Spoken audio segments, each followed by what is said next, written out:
How to fix Instagram filters lagging on Android or iOS phone. Hello guys, today's video I'm gonna show you how to fix Instagram filters lagging on Android or iOS phone. First, open settings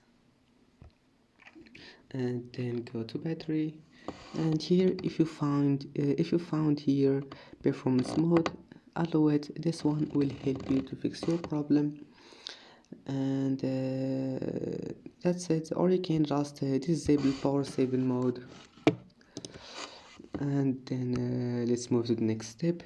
Go to apps, this one for Android phones, apps again, then Instagram. Go to storage, clear cache, then restart your phone.